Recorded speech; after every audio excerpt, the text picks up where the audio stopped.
Nabuo ko ang kanta sa'yo. Nabuo ko ang mga bagay na hindi na dapat pang malaman, kaso biglang nalalaman. Kaya ngayon natataranta ka. Huwag kang magulat o magulat kung balang araw ay ikaw ay maghihirap agad. Parang curse lang naman kasi damay pati yung anak.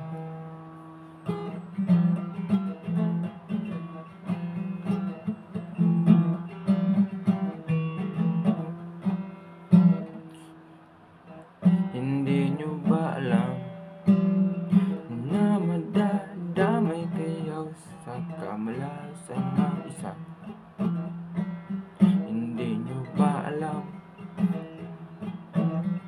na iba ako magsasalita, kahit na yung mga kasama ko ay hindi nyo alam.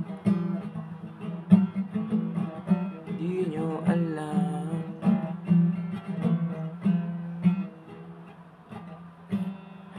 Yung tingin nyo kasi ay batang-bata pa.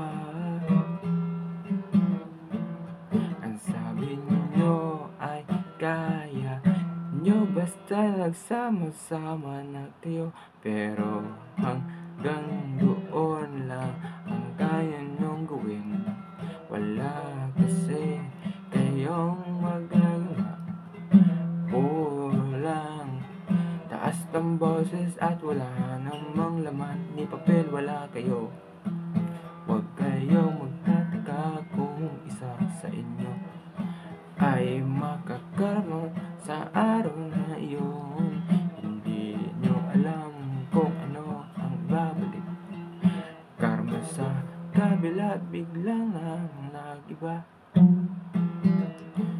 Nagdadasal ka na kaso di ka naman tinulungan ng rebulto mo.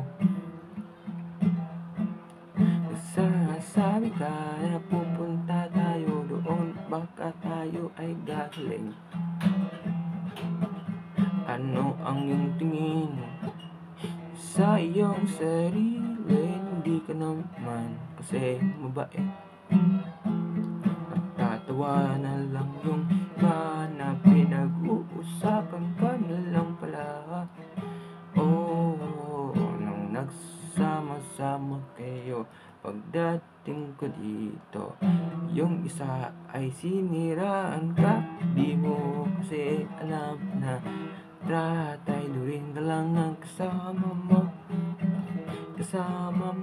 Oh, natatawa ako. May isang babae na nakarating dito. Feeling daw niya ay siya ay matalino, porket meron daw siyang experience. Wala namang pinag-aralan. Konti yes o pambayad sa utang ay wala. Wala namang pinag-aralan. Mayabang pa. Yung tanga ay naniwala na kasi dinadaan sa cuteness sa kanyang anak. Kaya yung mga tanga ay hindi naintindihan. Ngunit dalawang tenga ko ay rinig ko pa at nakita. Pumunta pa sa bahay ng asawa ko. Nagsabi siya ng lahat ng mga kwento. Nagsabi siya ng lahat ng paniniwala sa mga magulang ng tatay niya. At yun ang sinabi niya kasi nakadiskal ko daw.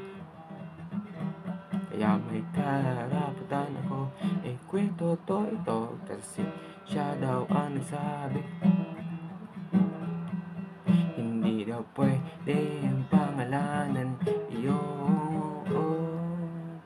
Kaya kami na lang at tatawa. Akala kung sino magsalita. Hanggang ngayon ako'y natatawa, nagtataka kung sino ba ang totoo. Wala na akong pake, wala na akong pake sa inyo.